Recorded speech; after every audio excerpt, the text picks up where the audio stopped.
Melvin stares at the screen in disbelief. No! He rereads the banner that sits diagonally over the picture of the item of his desire. Sold? No, that can't be. Melvin double-checks the date. Yes, the auction was for today. He double-checks the time. Yes, the auction was for 8 o'clock, and definitely p.m. 8 at night on the 4th. Then he sees the 3 small letters off to the side of the time. GMT? What's GMT? He opens a new tab and does a quick search. Greenwich Mean Time? What in the hell is Greenwich Mean Time? His eyes widen. 5-hour difference? I should have been on 5 hours ago? That's not right. It should default to Eastern Time. Default!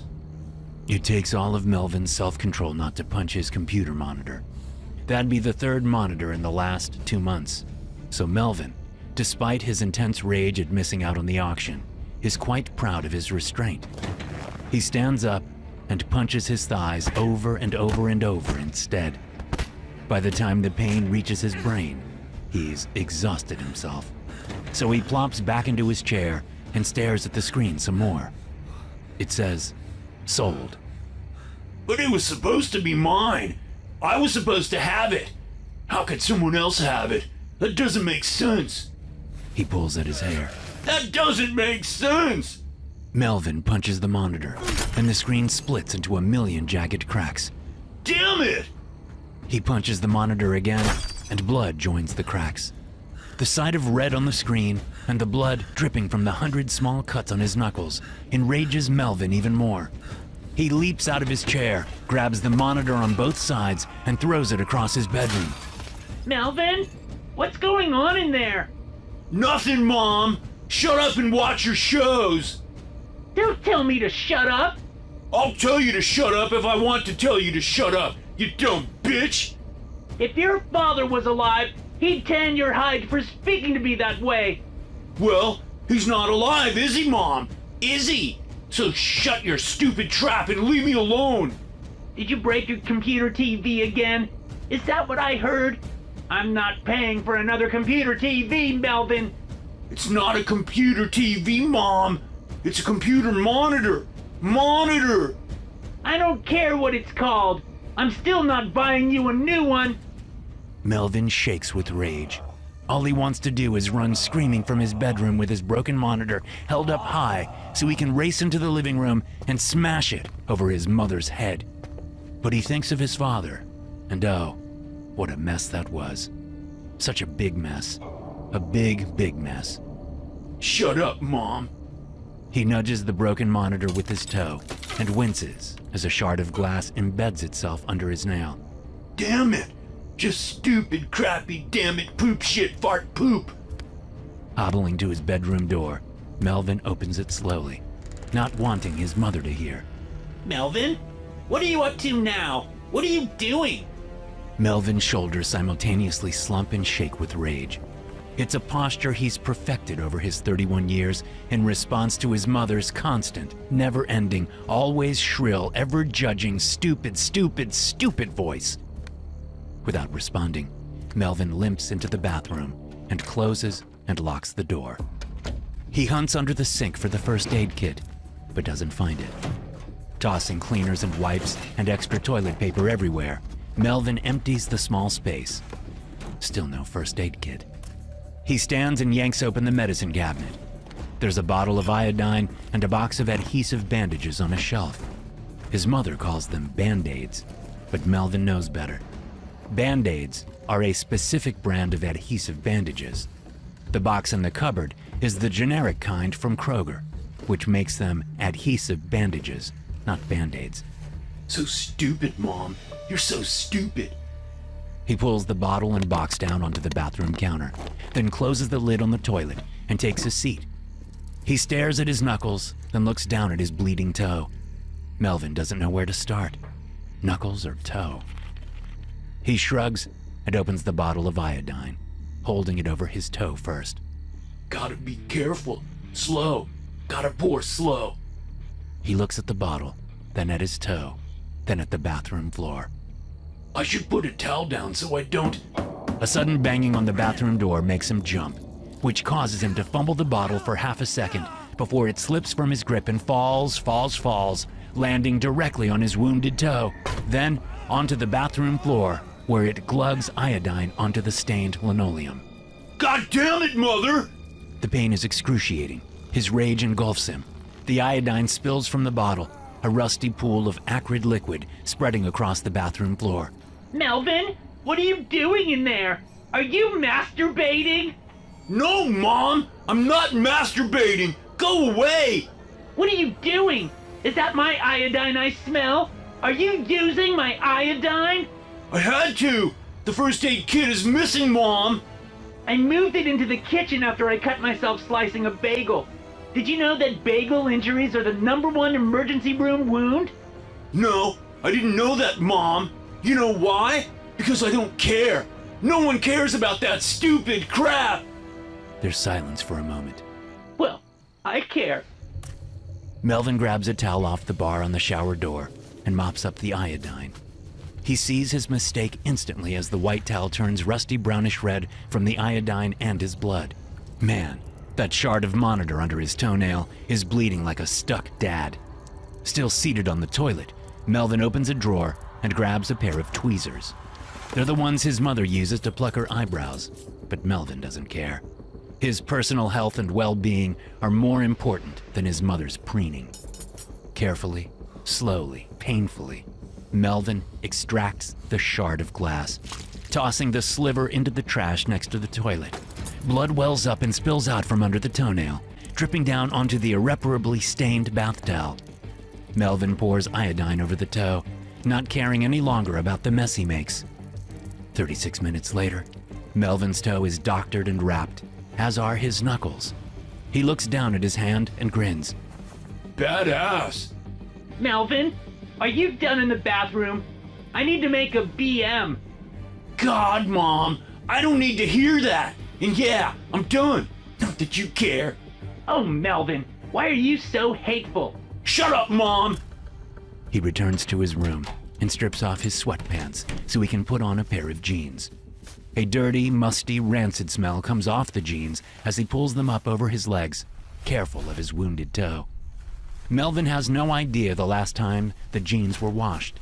He really has no idea the last time anything was washed. Mom, you forgot to do laundry again! His mother doesn't answer. Dumb bitch, always forgetting my laundry. What's the point of her, huh? Then Melvin remembers that it's his mother's disability and Social Security checks that pay the bills. Melvin hasn't had a job in years. How can he work when people are so stupid? They don't understand him and his way of looking at the world. Plus, his mother can't take care of herself. Not disabled as she is, so he has to stay home. A job would be stupid, just like the people at jobs. All stupid. Stupid, stupid, stupid. Melvin finds a hoodie and sniffs it. It's not too offensive. He pulls it on, then walks to his deck and grabs the can of Febreze. He sprays himself down with a room deodorizer, breathing deeply of the fresh laundry scent. Good as new. As Melvin leaves his bedroom, he eyes the closed bathroom door. I'm going to the store for a new monitor, Mom. With what money? I have my own money, Mom. I sell things online. You spend all that money on new things you buy online. Shut up, Mom. I have money, and I'm buying a new monitor. Done listening to his mother's crap, Melvin hurries down the hallway and into the kitchen. He grabs the car keys off the hook and steps out into the garage. The 1983 Plymouth Horizon waits for him in all its dinged, dented, and rusted glory. It takes him exactly 8 tries before the engine turns over. He hits the button on the clicker, and bright sunlight filters inside as the garage door yawns open behind him. Backing out, Melvin ignores the dead lawn and the shriveled rose bushes in his front yard. What does he care about landscaping? That's his mother's job. A next-door neighbor tries to wave Melvin down, but he ignores the man and pulls out into the street. He puts the car in drive and heads out, leaving the waving neighbor far behind in his rearview mirror. When he reaches the big box electronics store, he has to drive around for 20 minutes before a suitable parking space opens up. Melvin doesn't like to park more than 3 spaces away from the front. He won't accept the 4th or 5th spots. They just aren't close enough. Everyone knows that. The second Melvin steps through the automatic sliding doors, staff scramble to make themselves scarce. A cashier quietly calls into her lapel mic that the monitor guy is back. Heads from staff who didn't see him enter suddenly lift up, looking for signs of Melvin like gazelles look for signs of approaching lions. You will help me. A young man in his blue uniform shirt turns around from where he's restocking phone cases and blanches. His eyes dart to each side, panicked, desperate for help from his coworkers. But as other blue shirts disappear into the aisles, his shoulders slump with the realization that he is on his own. Hello, sir. How may I help you today? I need a new computer monitor. Melvin pulls out his phone and swipes a few times, then turns it around for the young man to see. This exact one. I need it now. Go get it for me. That's a picture of a broken monitor. Yeah, that's because it's broken. What does that matter? Look at the picture and go get me this exact monitor. Now! The young clerk jumps, but holds his ground. Do you know the brand, sir? The model? I can't tell from the picture what exact monitor it is. Oh my God! How stupid are you? Melvin faces his phone again and pinches and pulls until he has the bottom of the monitor blown up on his screen. Then he shoves the phone at the young clerk again. There! See? Get that! The young clerk frowns. I still can't read that, sir. I am sorry. Do you have an account with us? I can look up your purchases and see if it's in there. Will that be helpful? Helpful for you, maybe. I don't need to know my purchases. I already bought the stuff. I know what it all is. The young clerk looks like a deer caught in headlights. He glances around for help once more, quickly sees that no one is coming, and sighs. Yes, thank you, sir. It would help me considerably. If you'll follow me. I don't follow anyone. Go get my monitor. Of course, sir. Can I get your name? You know my name. I come in here all the time. I'm a very important customer. Yes, sir, you are. But I need your name so I don't accidentally look up an account for someone not as important as you. Melvin frowns and thinks about what the young clerk said. He scratches his neck beard, looks about to make sure no one is listening, then leans in close. The young clerk recoils at the smell, an unfortunate mixture of Febreze, sweat, and various odors. Melvin T. Agnew. He jams a finger up under the young clerk's nose. And if you tell anyone that, I'll find out where you live and cut your balls off. Then I'll sell them on the dark web. Melvin's finger slips into one of the young clerk's nostrils, and he yanks the poor man closer. Ow! Hey! Don't mess with me, punk. I'm a big deal on the dark web. Do you know what they call me?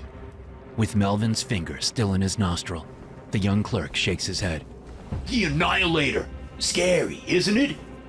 And with Melvin's finger still in his nostril, the young clerk nods. Yeah, that's right. It's scary. Now go get me my monitor. The young clerk jerks away from Melvin and hurries off into the aisles. Melvin waits, sneering at the staff and other customers as they all give him a wide berth. In a couple of minutes, a tall man with a manager name tag approaches Melvin. Melvin sees him coming and his eyes go wide. Don't you touch me! Don't you dare! The tall man points to the exit. You, get out now. I told you last time that if you touched one of my staff again, you would be barred from my store. This isn't your store. You don't own it. But that's about all the argument Melvin has in him. He turns tail and runs out of the store, screaming over his shoulder. I'll just buy it off Amazon! When he gets home, he rushes into the living room and stands in front of the TV, blocking his mother's view from where she sits in her nasty, moldy, smelly recliner. God, Mom! Take a shower or something! You stink! Melvin, move! No, Mom! I need your phone! I have to order a new monitor because the jerk manager down at the store is so stupid that he forgot to keep the monitor I like in stock. That's not what happened, is it, Melvin? You got kicked out again, didn't you? Shut up, Mom, and give me your phone. Melvin doesn't wait for her response. He lunges forward, grabbing the phone out of her gnarled grip, almost taking the hand with it. Ow, Melvin! That hurt! No, it didn't. Yes, it did! I don't care. I need your phone. I'll give it back when I'm done. Just shut up and let me order this. He storms off to his bedroom, slamming the door behind him. Stupid mom. Just stupid, stupid, stupid. Melvin plops down on his bed, sending a waft of funk billowing into the air. He ignores the stench as he brings up the Amazon app. There you are. And screw mom. I'm using her credit card. She deserves it after being such a bitch about her phone. A whooshing sound fills his room, and he pumps a fist into the air. Ordered with free overnight delivery. Melvin literally waits all night on the front stoop, his eyes locked onto the road, ready for when the delivery van arrives sometime between 7 a.m. and 11 a.m. When the sun finally rises, Melvin eases himself behind the dead bushes next to the stoop, avoiding any interactions with his neighbors as they walk their dogs or get into their cars to head off to work. Melvin's legs are cramping by the time the Amazon van pulls into his driveway. He watches through brittled branches as the delivery driver hops out, goes to the back of the van, opens both doors, then slides out a large, flat box. That's mine! The delivery driver jumps and almost drops the box as Melvin leaps to his feet and hurries across the dead lawn to the truck. He yanks the box out of the driver's hands and races back inside his house. Melvin is in his room and connecting the new monitor before the stunned delivery driver even has a chance to log the delivery, get back into his van, and back out. The sound of the van driving away is mixed with the sound of Melvin's computer booting up. Squealing tires come from outside, and corporate branded chimes come from inside. Melvin hears none of it. He's all eyes, and those eyes are on the new monitor as the computer starts up. The second he sees his home screen, he launches his VPN and dives into a furious search for a specific person with a specific item that he wanted to win in that damn auction. An item he should have won. His fingers tremble with anger as he types. It takes him all morning before he finds what he needs. To his surprise, the address is for a house only 2 towns over. Perfect! Your ass is mine now. His mother shouts at him as he runs out of his room and into the garage. Pick up some more cereal while you're out. No, Mom! Get off your dead ass and go pick it up your own damn self! Melvin knows she can't do that. He smiles at that knowledge as he gets into the horizon and backs out of his driveway. First stop is gas, and he uses his mother's credit card for that. Then he stops for a cheese biscuit and home fries, using his mother's card again. With the gas tank full and his belly full, Melvin navigates the highways until he reaches the town. Then he navigates the back streets until he finds the address. Without bothering to look around, Melvin grabs the tire iron he keeps on the floor next to the driver's seat and gets out. He stomps up to the front door, opens it without knocking, and points at the stunned man sitting on the bench. You took something from me, and I want it! The man stands up, wiping Cheeto dust from his fingers on his shirt. Who the fuck are you? Get the fuck out of my house! Melvin does the opposite and crosses the room, the tire iron lifting then falling. The man collapses across his coffee table, moaning as blood gushes from the crack in his forehead. Melvin leans down, grabs the man by the hair, and lifts his head up. Where is it? The guy moans as his eyes flit to the side. Melvin slams the man's face into the coffee table once, twice, 3 times. Then he looks off to the side of the living room at a ratty side table with a single drawer. When Melvin opens the drawer, he smiles so hard that his cheeks hurt. There you are! He snatches out a passport. But it's not a United States passport. No, the seal on the front is from somewhere much, much further south, and it's not Argentina. The passport, to hell! He presses the passport to his chest and sighs. Finally! Then he pulls it away and looks at the picture inside. It's an image of the man bleeding out only a few feet away, but the image is slowly fading to a blur. Melvin smiles. That's right. Now you're mine. Get his damn picture out of there. The guy slumped across the coffee table moans again. Melvin walks over and slams the tire iron against the back of his skull. The man goes still. Melvin wipes the tire iron on the back of the guy's shirt and sneers down at the body. Teach you to steal from the Annihilator. He's out of the house and back in his mother's horizon in minutes. He opens the passport again, and the man's face is completely gone from the photo. A new face is slowly starting to appear, and Melvin grins maniacally as he recognizes the new one.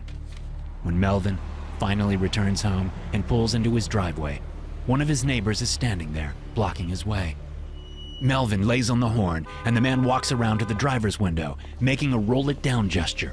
What do you want, Tom? I'm really busy right now. Melvin, I am done telling you this, but you have to take care of your yard. This lawn has become an eyesore. Start maintaining the yard or I'm calling the city. They will find you, you know. Melvin shoves the door open, forcing Tom to stumble back. You think I care? He shakes the passport at neighbor Tom. Lawns are for simpering cucks like you, Tom. Melvin gives Tom a hard shove, knocking the man onto his ass. A cloud of dirt poofs up from the dead lawn. What is wrong with you, Melvin? Nothing is wrong with me, you little bitch. It's you who is wrong. You and your bitch wife. Go to hell, Melvin. I'm planning on it. He hops back into his car and pulls it into the garage. He laughs as he gets out and can just see Tom still sitting in the dirt, stunned and wide-eyed. Then the garage door closes, and Melvin hurries into his house. Mom, I got it! I fucking got it! He storms over to his mother's recliner and jams the passport in her face. See? It's real! A real passport to hell! And you didn't believe that I could get it! His mother says nothing. That's right! I got it! And it's super cool! Hell, here I come! He shakes the passport in her face again. Of course, Melvin's mother's desiccated corpse sees nothing. But Melvin doesn't realize this. He absolutely refuses to realize this. To Melvin, his mother is alive and well. How could she be dead? It's not like Melvin poisoned her years ago or anything. Melvin yanks the passport back and stares at the photo. It's no longer a blurry mess. Now it is fully defined. A fully defined photo of Melvin's face. Yeah, it's super cool! Now I can go to hell and find Dad and kick his ass! What an asshole, right? I shoot him 15 times, and he does what? Dies? What a little bitch! He lifts his chin to the ceiling and bellows. I'm coming for you, Dad! Melvin stomps to his bedroom and sits down in front of his computer. He brings up the auction website and smiles as he sees that his bid is still the highest for the train ticket to hell. It's not like he's going to just walk into the place. The Annihilator doesn't walk anywhere, thank you very much. That would be crazy. I want to go with. Get me a ticket too. Shut up, Mom! You just be dead weight. And Dad hates you anyway, so the answer is a big fat no. But I want to go. Shut up and watch your damn TV shows. Melvin stares at the new monitor and watches as the auction clock slowly counts down. But he's not worried. Even if he loses, he always has the Plymouth Horizon and his tire iron. He'll get the train ticket to hell one way or the other. What are we having for dinner? Mom, shut up! Valentine's Day is almost here, and No Sleep Coffee has the perfect way to share the love. For a limited time, buy one 12-ounce bag and get one free with promo code VDayBOGO at nosleepcoffee.com, making it easy to gift a bag while keeping one for yourself. Unlike store-bought coffee roasted months ago and left on the shelves, No Sleep Coffee is roasted to order and shipped out right away for maximum freshness, delivering a richer aroma, bolder flavor, and a smooth finish you just won't get from store-bought coffee. This Valentine's Day special ends February 13th, so don't wait. Visit nosleepcoffee.com and use promo code VDayBOGO at checkout to get your free 12-ounce bag of No Sleep Coffee today. Drake loads the bong as if I hadn't just told him what I'd just told him. Dude, are you even listening? Huh? What? Yeah, I'm totally listening. Heard everything you said. Just gotta get my head on straight before shit gets weirder. Okay, good. Because if you aren't gonna pay attention, then I'm not even gonna bother. Bother with what? What? You said you wouldn't even bother. With what? What wouldn't you bother with? Showing you what's in the damn cage? Nah, cool. Can't wait to see. Just let me get this packed. Where's my lighter? There it is. Drake lights the flame and puts his lips to the glass, then sucks so hard I think the bong will turn inside out. and he'll swallow it right before my eyes, which, considering what's in the cage in the back of my pickup truck, would only be the second weirdest thing I've seen this week. Well, maybe the third weirdest, possibly the fourth. To say Drake coughs is an understatement. The guy basically doubles over and hurls his lungs out onto the carpet, which would beat the swallowing the bong strangeness by a mile. Still not stranger than what I have in the back of my pickup truck, though. Drake finally stops coughing. You good? He holds up a finger and takes another hit off the bong until the bowl is empty. The coughing starts again. All I can do is lean back in my chair and wait. Okay. Drake takes several deep breaths. I'm good, man. I'm good. Now, what's this shit about the dark web? I mean, is that really a thing? Oh, it's a thing. It's definitely a thing. He offers me the bong, and I wave him off. The last thing I need is to be stoned right now, not with what I have in the back of my pickup truck. You know Wilson, right? The dude we used to work with at Ship and Save? Do you know any other Wilsons? Drake actually thinks on this for a second. I let him. His brain can use the exercise. I don't think I know any other Wilsons, but I could be wrong. Good. Now listen up. I stare at the sign above the bar door, the shelf. Stupid name. The inside was stupider than the name. I'd driven by the place 100 times, 1,000 times, but never wanted to go inside. My instincts were correct when I saw the ratty decor and the even rattier clientele, and one of them was waving at me from a back booth. Hey, Brad. Long time no see. I sat down across from my old manager and shook my head. Don't say that. It's racist. Seriously? Who cares? Wilson had always been a prick. Okay, man. You called me here. Why? We haven't spoken since you got fired for embezzling. Allegedly. They never could prove a damn thing. So you didn't embezzle? Wilson shrugged. That's what I thought. All in the past, man. What I want to talk to you about is your future. I'm not coming to work for you again, man. No offense, but you sucked as a manager. First, ouch. Second, I don't want you to work for me. I want you to work with me. I crossed my arms over my chest, highly skeptical. Doing what exactly? Wilson leaned across the table. You ever hear of the dark web? On TV and shit, yeah. Well, it's a lot more real than what you see on TV. He gave me a huge grin. And I have a straight line to a sure way to make us all rich. Awesome. But what's this us? You and your bud. What's his name? Drake. You guys help me out, and it'll be worth your while. Like how much worth our while? Wilson looks around to make sure no one is listening and leaned even further across the table. Like 6 figures worth your while. He glanced left, then glanced right. A month. Bullshit! He laughed with me and leaned back into the booth. Shaking his head, he just smiled. I waited for him to keep talking, but when he didn't, I started to get up. He grabbed my wrist and pulled hard. Hold on, Brad. You haven't heard my offer. Not interested, man. This is obviously some scam. Or you're high on crack. I haven't done crack in years. Well, months. Okay, weeks. But I'm not high now. No way. Not with what I have out in the back of my van. No way, no way. Gotta stay sharp with these things. The thing in your van? What do you have in your van? Have you ever heard of cryptids? The shelf? You went to the shelf? Drake's looking for his lighter again, not realizing it's already in his hand. Frowning, he gives me a hurt look. Aw, man. I always wanted to go there. Can't believe you went without me. Drake? Yeah. You were out of town because of your great aunt, remember? Oh, right. Yeah. Sorta. What's wrong with her again? Is it cancer or something? It was, yeah. She died from it. You were at her funeral. Shit. That's right.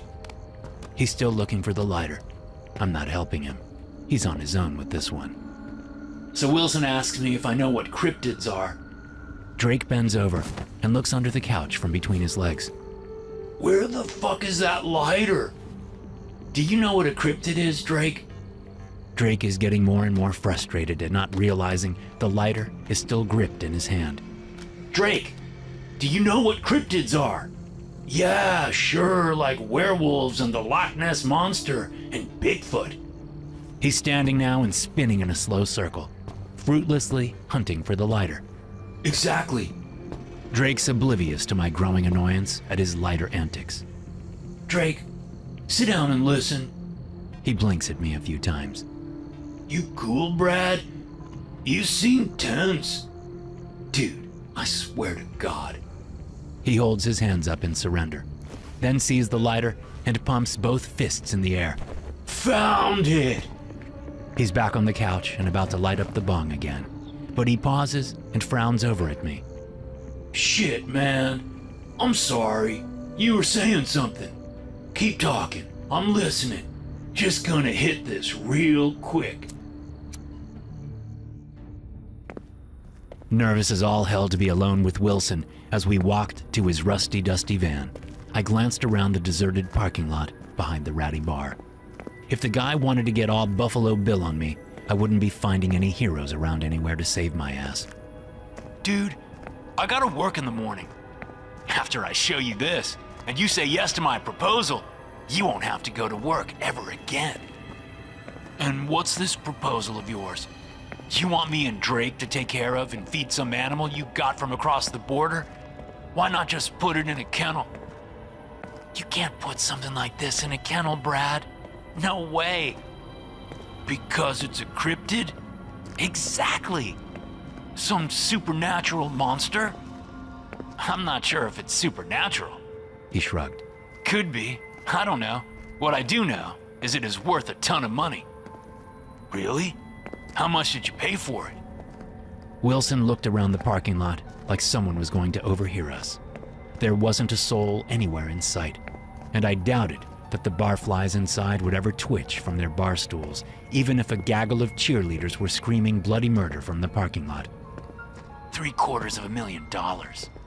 I gulped and raised my eyebrows. Where did you get that kind of money? He grinned. Maybe there was more truth to that embezzlement claim than anyone thinks. Dude, there isn't more to the claim because everyone thinks you did it. Doesn't matter. What does matter is I can turn this thing around and sell it for twice what I paid for it. Good for you, Wilson. You should do that. What I need to do is get going. Wilson grabbed my arm before I could turn away. I'll split it with you guys. 75-25. Let me go, man. I'm tired of your BS.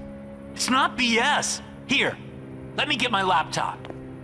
He hurried around to the front of the van and climbed inside. When he emerged, he had a laptop in his hand and was already turning it on. He typed for a minute, then spun the computer around for me to see. There, see? The auction is already up. 1.5 million. I studied the screen for a while and had to admit that the website looked legit. Weird and creepy, but legit. Great. I still don't understand why you need me and Drake. Wilson turned the laptop around and closed it. Then he went and set it back inside his van. When he returned, he looked sheepish. Yeah, well, I need your garage. I don't have a garage. But Drake does. You're the responsible one and would be in charge. While Drake has a garage where we can stash the cage until the auction is over. You need a garage? Use yours. I live in an apartment. You guys are the only ones I know who have access to a garage. I frowned at him, and he shuffled his feet. Okay, you are the only one who has access to a garage who answered my text. That tracks. I looked the van up and down. So you're saying that you'll pay me and Drake nearly $400,000 to feed and take care of some cryptid until this dark web auction goes through and you can sell it for twice what you paid? That's what you're telling me. Well, you wouldn't get paid until after the sale, but yeah. That's a lot of cash for pet sitting. Yeah, well, it's not a pet. You'd be earning your money, that's for sure. So this thing is dangerous? Oh yeah, very dangerous. And you are willing to trust me and Drake with it? Wilson shrugged. Oh, right. I'm the only one who responded to your text. But I know you guys can handle it. You were my star shift supervisor, Brad, and Drake was, well, Drake has a garage. I shook my head. Before you say no, you gotta see this thing. Once you see it, you'll say yes because it's so damn cool. He walked to the back of the van and grabbed the door handles. Then he laughed. If anything happens to me, my laptop password is funkybutt69, all lowercase, all one word. When I didn't laugh with him, he frowned. Just kidding, I'll be fine. Is that really your laptop password? He didn't respond. Instead, he yanked the van doors wide open and stepped back. Ta-da! I walked around and took a look inside. All I could see was a large cube shape covered with a thick, heavy tarp. Wow, a tarp. Oh crap, right. He hopped into the back of the van, grabbed the edge of the tarp, and pulled it free, revealing a large steel cage. It looked like something out of an old-time freak show. The bars were thick, and the cage looked strong enough that it could get stomped by Godzilla and it'd be fine. Then I saw something curled up in a heap of fur in the far corner. Its chest rose up and down, but it didn't move. And the smell, it was awful. What is it? Can't you tell? Why would I know what it is? Weren't you and Drake into strange internet shit? Like that creepypasta and those UFO conspiracies and all that? Yeah, but that doesn't mean I know what the hell that thing is. It's obviously a chupacabra. A chupacabra? Isn't that like a Mexican werewolf? No, it's not like that at all. A chupacabra is sorta a mix between a coyote, a goat, and a demon. And you thought it'd be a good idea to have one in the back of your van? No, obviously. That's why I need you guys. Driving around with this thing is definitely not a good idea. I looked at the sad pile of fur and shook my head again. It doesn't look like much. You sure it's a chupacabra? It looks more like it's just a mutated mountain lion. That's because it's resting. Here, I'll show you. Then Wilson hopped into the back of the van. I hear they got great drink specials. What? The Shelf. That dive bar. I hear they got really good drink specials. I don't know, dude. Maybe. I didn't order any drinks. Are you paying attention? Drake leans forward, his arms resting on his thighs, his full attention on me. Oh, I'm paying attention, man. But we both know chupacabras aren't real. Yeah, well, after what I saw, I'll argue against that any day. What'd you see? What'd Wilson do? Did he poke the mutated mountain lion with a stick or something?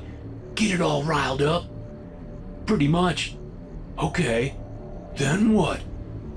I pause and think about the events that unfolded last night. My stomach turns as images flash through my mind. Brad? Dude, you okay? You went green. If you really want to know what happened, I'll tell you. But it'd be better if I didn't, okay? All I need is for you to say we can use your garage. I'll handle the rest. Sounds like you got some trauma, man. You don't know the half of it. Then tell me the half of it. If we're going to be partners in this cryptid-sitting business, then I gotta know the whole deal, man.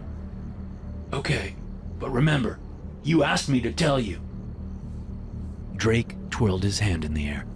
Get on with it, man. Sue trauma es me trauma. I take a deep breath and continue. Wilson didn't have a stick. What he did have was a goddamn cattle prod. He even turned and showed it to me, sparking up the tip and cackling like an 8-year-old with a sparkler on the 4th of July. This'll wake it up. He started to move close to the cage, then leaned back and looked at the cattle prod. This is a loner, so you'll have to get your own. Sorry. I didn't respond, just stared at him until he moved back close to the cage. Wakey, wakey. He jammed that prod up against the ball of fur and let it have it. Sparks flew, and the creature jumped up, wide awake. and not too pleased about being shocked by a cattle prod. There, see? That's no mutant mountain lion, Brad. That's a 100% authentic chupa fucking cabra, man. Just look at... It all happened so fast that I wasn't sure what I was looking at for a minute. 1 second, Wilson's arm was jabbing the chupacabra with a cattle prod. The next second, the arm and prod were on the bottom of the cage. What's this? What's going on? He stood there, blood gushing from his stump of his shoulder like I was watching a samurai movie.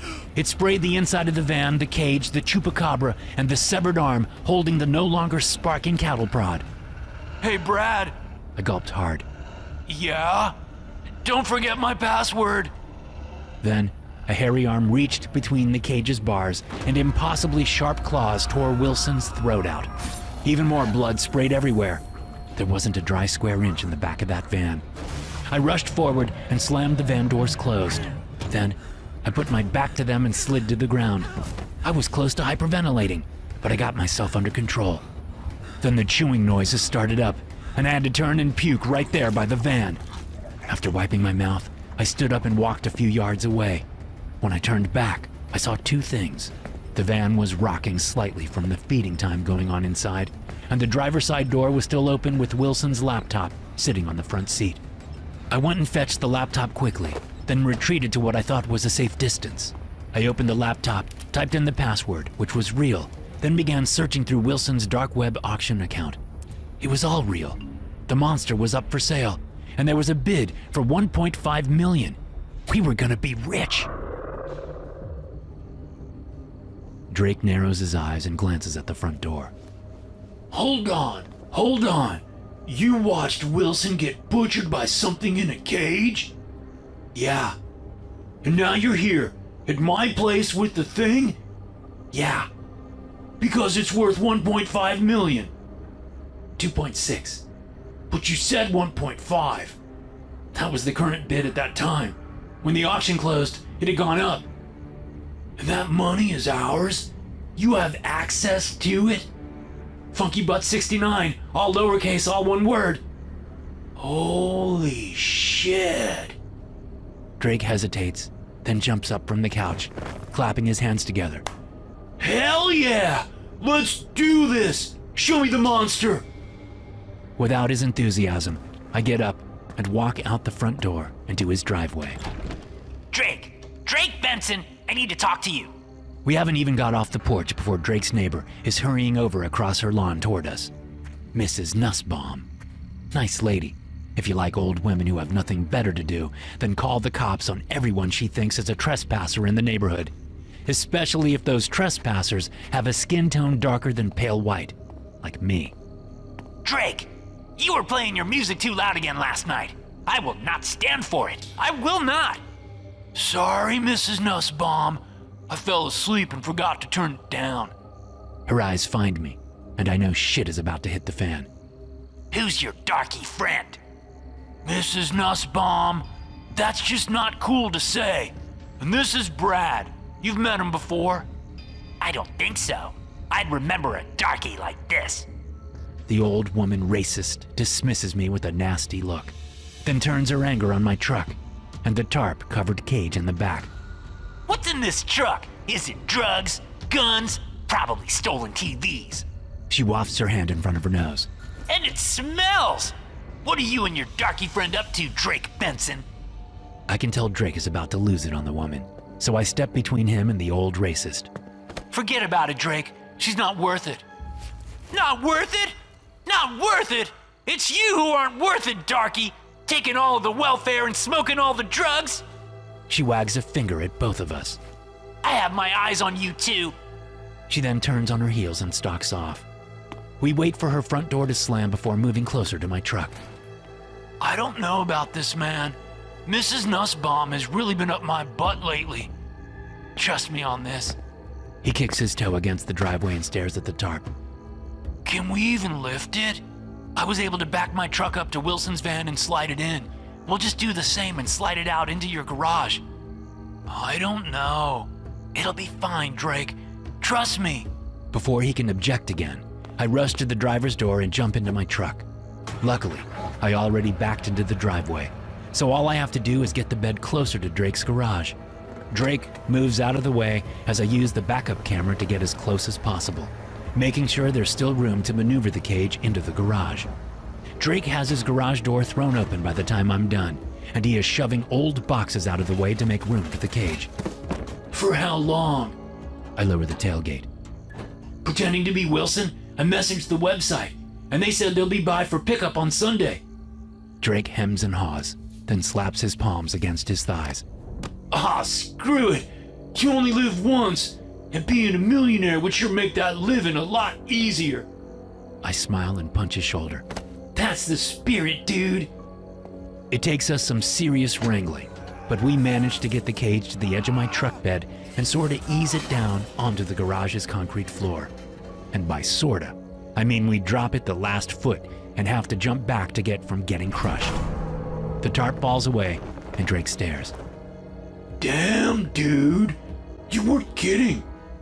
The creature glowers at us, but doesn't move from its spot tucked into the cage's corner.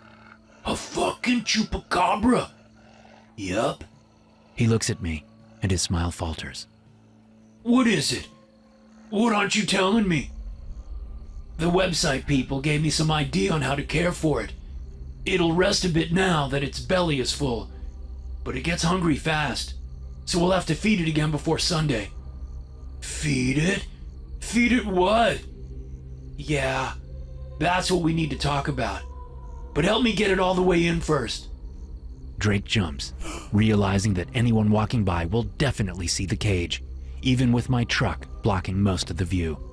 We hurry and shove the cage inside the garage and close the door behind us. Then we stand and stare at the thing. Okay, man. What does it eat? Be straight with me. Yeah. So the website folks say it only eats one thing. Which is what, man? Fucking out with it! I already told you it ate Wilson. He frowns, then his eyes go huge with realization. People? It eats people? Unfortunately, yeah. Have you lost your damn mind, dude? Drake starts to pace. I need a bong hit. I need like 1 million bong hits. 2.6 million. Drake stops pacing. Oh, right, yeah. I squeeze his shoulder. And we're splitting 50-50. We are? Dude, of course we are. It's your garage, man. True.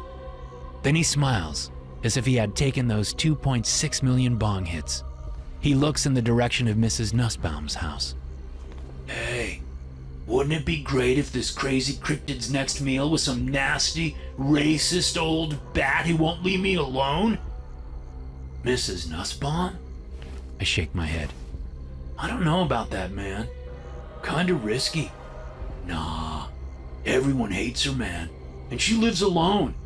This thing will be long gone before anyone thinks to check on her. I laugh. What? You know, the website folks mentioned another auction coming up. This time for a Yeti. A Yeti? I wonder what they eat. Well, we can probably get it and find out. Drake nods as he stares at the chupacabra. Then he narrows his eyes and stares at a pile of brown goo on the floor of the cage. Oh man, what is that? Wilson, I guess. Damn. He shrugs. I'm still mad you went to the shelf without me. Dude, after Sunday, we can buy the damn place. Oh, right. Cool. Then he holds up a fist. Rock, paper, scissors you for who has to clean up the chupacabra shit.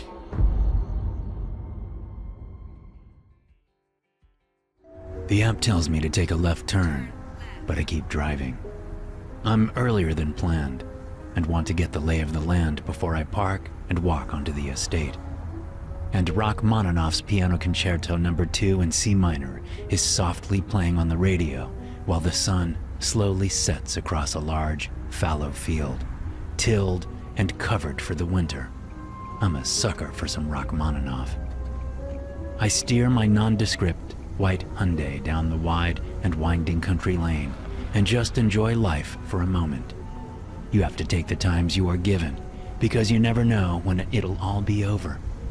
Even now, a deer could jump out of the underbrush and slam right into my car, sending me spinning and swerving and crashing into the drainage ditch along the side. Maybe my head snaps wrong, and that's all, folks. The lights go out forever. Or I could take the next winding curve and slam right into a farm truck stalled in the middle, or a tractor moving slowly along the side.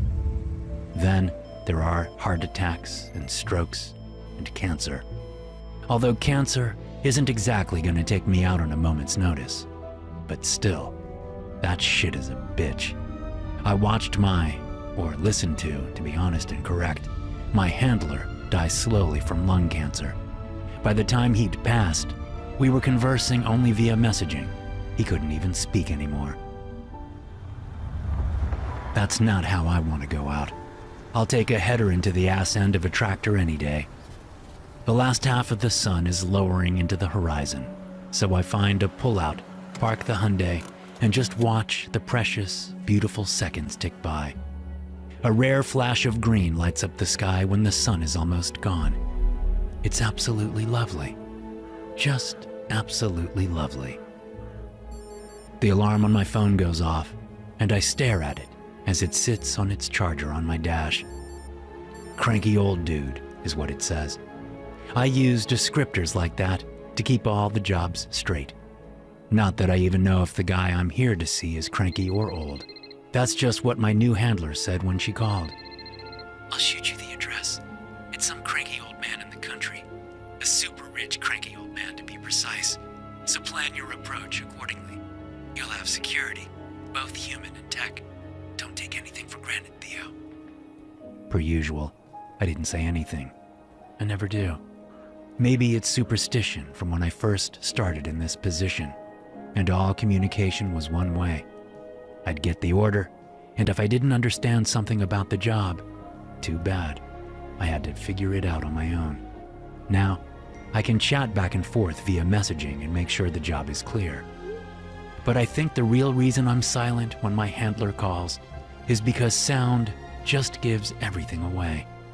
When I'm on the phone, I'm on mute. Realistically, if I can't trust my handler, then I can't trust anyone. But even still, I'm cautious. Maybe the line is tapped, or the cell call is being scanned and snatched via an antenna. I have no idea what my handler's security protocols are, and I'm not betting my life that they are up to my standards. The last of the setting sun's rays dusts the clouds, and I watch the world turn from bright pink and orange to deep blue, then black. The night looks like it'll be great for stargazing. I'll have to find a spot on the way home before I drive back into the big city's light pollution. Not that the city close by is my home. No, it's just another city in another state. A place to stay in and get lost in and be anonymous in. I never stay out in the boondocks, even if the job is in the most remote location ever. I plant my flag in the closest metro area and commute from there. Sure, I might end up driving 2, 3, 4 hours to reach the job, but these small communities notice strangers, especially strangers staying at Cousin Esther's B&B or Uncle George's 6-room roadside motel. I don't care if there is a chain hotel nearby. I stay in the city. Chain hotels are staffed by locals, and locals get bored and take photos of guests and text their friends. And that's how things go south fast. Is my identity in a database? Could a stray text to the wrong person trigger an alert in some law enforcement image sweep? I don't know, and I don't want to find out. A nondescript hotel in an okay part of the city is what I need. Okay, I'll admit it. I'm old school. There, I said it. I start the Hyundai up and get it back on the road. But I don't turn around to follow the map's directions back to my location. Going in the front way isn't the plan. Instead, I drive about 3 miles in the opposite direction until I come to a dirt lane that isn't on the map. But it is on satellite images, and as I approach the dirt lane, I see that the satellite images are fairly recent and accurate. The trees and bushes are missing their leaves, since this is winter, and the images were probably taken sometime in late spring or early summer, but everything else is accurate. I take the turn and drive slowly down the rutted lane. To my right is another fallow field. To my left is even more fallowness. But up ahead is a copse of tall evergreens that will do the trick. The second I saw them online, my strategy started to come together. I pull between the two tall firs and shut the car off. Then I take the key fob and tuck it into a hidden and very secure pocket inside my waistband. I've tried everything from leaving the key in a magnetic holder under the bumper, to putting it in my shoe, to burying it a few feet from the car. All have their perils. After a few close calls and unfortunate mishaps, I came up with the pocket in the waistband trick, especially since I now only drive cars with the remote engine start feature on the fob. If I'm booking ass away from a job, it helps to have the car running and ready when I hop in. Sometimes you only have a second's head start before the wolves are on you. And speaking of wolves, it's time to get ready. I pop the trunk and hop out of the car, taking a careful look around, and I'm positive I'm completely out of sight. I proceed to the trunk, lift the lid, and gear up.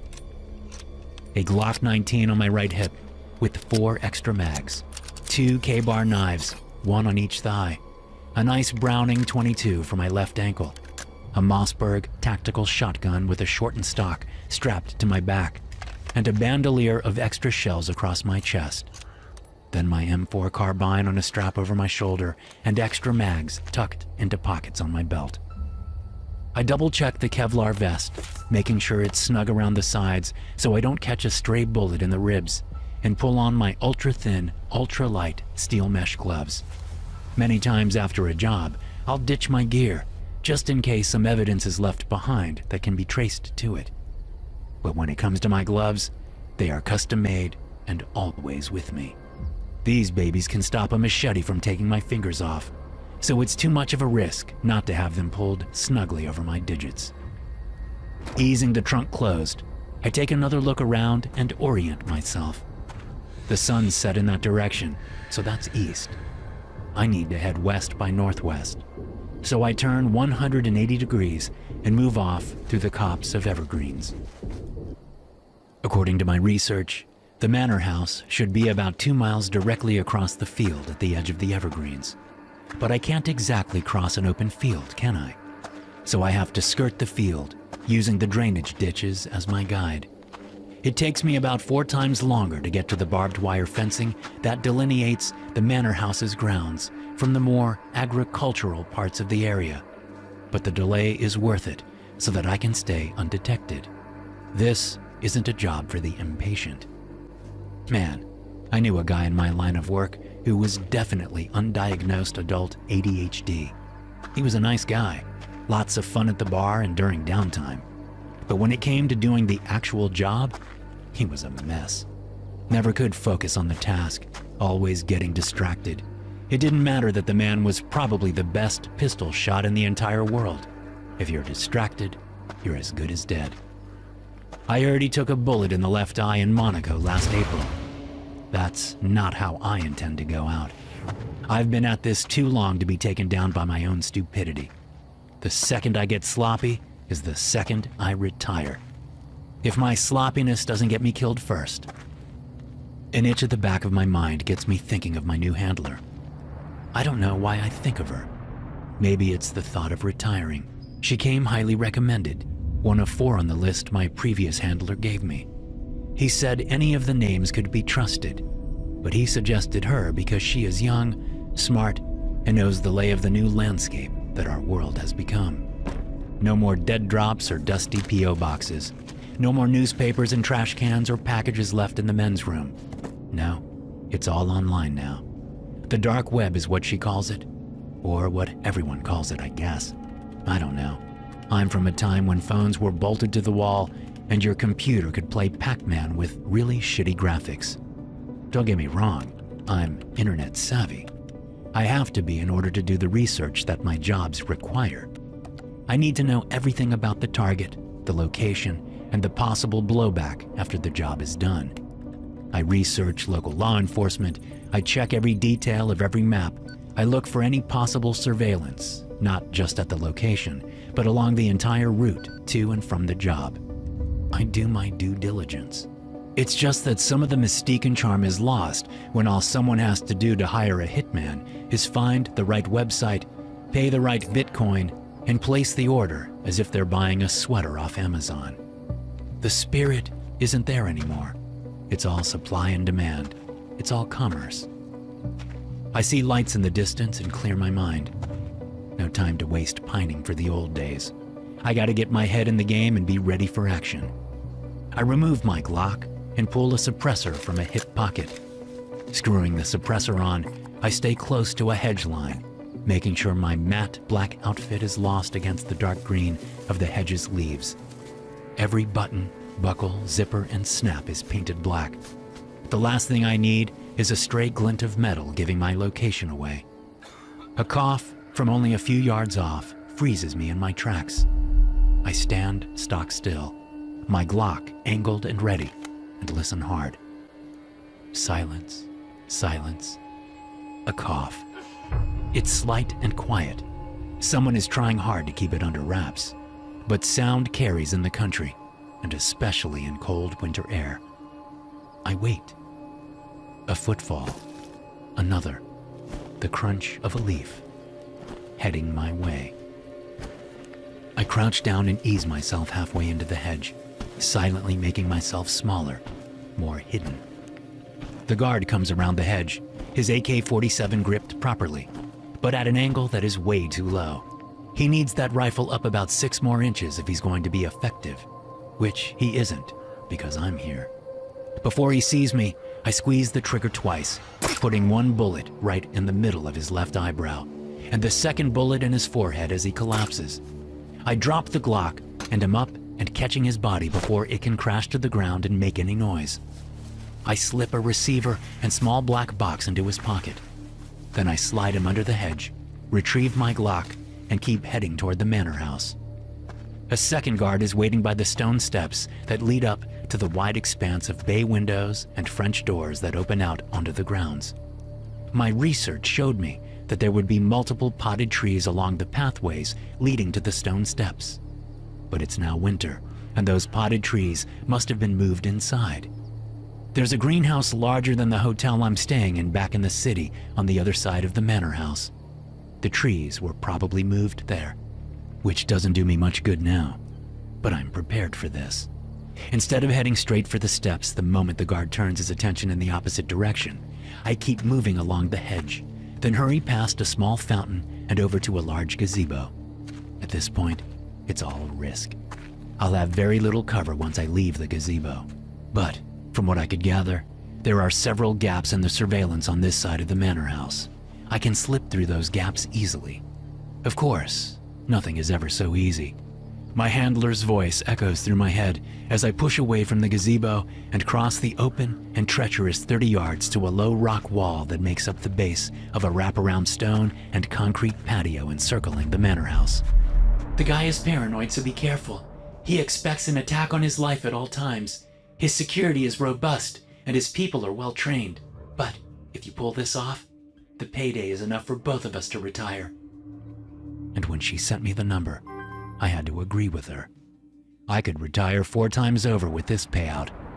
Her percentage would make for a very comfortable life for the next 6 or 7 decades she has left. If she's as young as I think she is. You never really know with the internet, which I guess is another one of my old ways gripes. Things have gotten more connected, but less personal. With my back pressed to the rock wall, I sidestep carefully to my right and move toward the front of the manor house. I don't care how paranoid he is. Nobody ever really thinks a frontal assault is coming. As expected, 4 guards stand watch at the front, 2 up by the main door and 2 down at the bottom of the steps.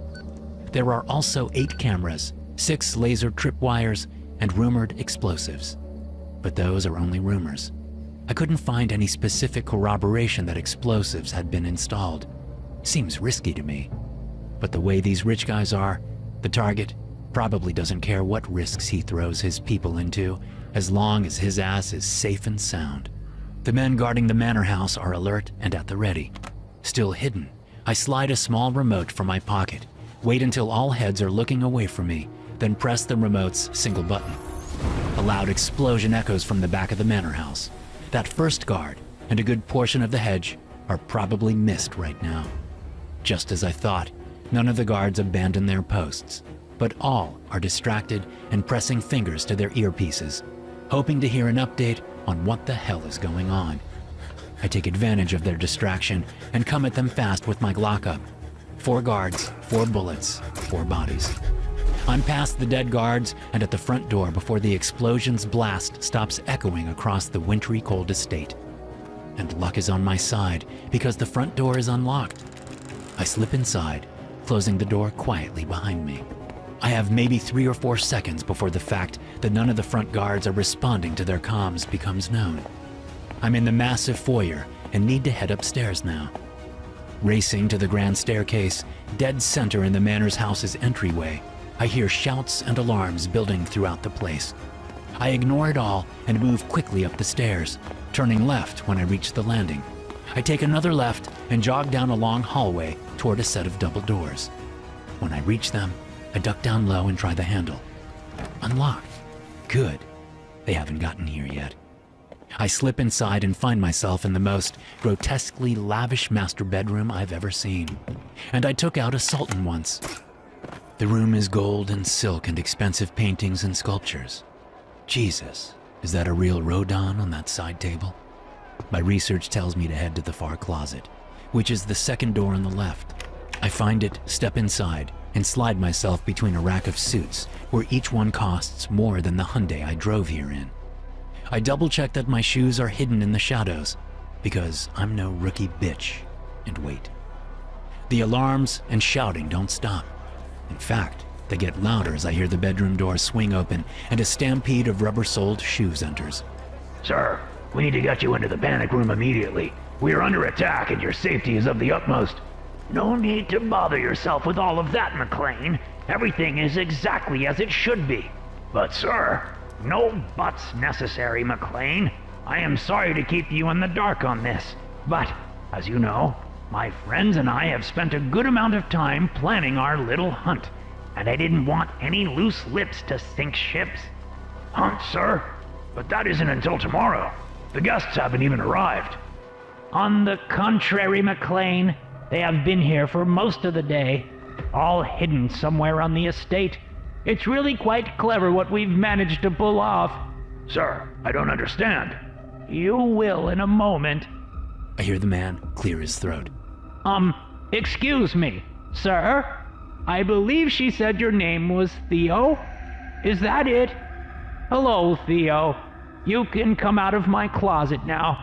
And do be careful with my suits, will you?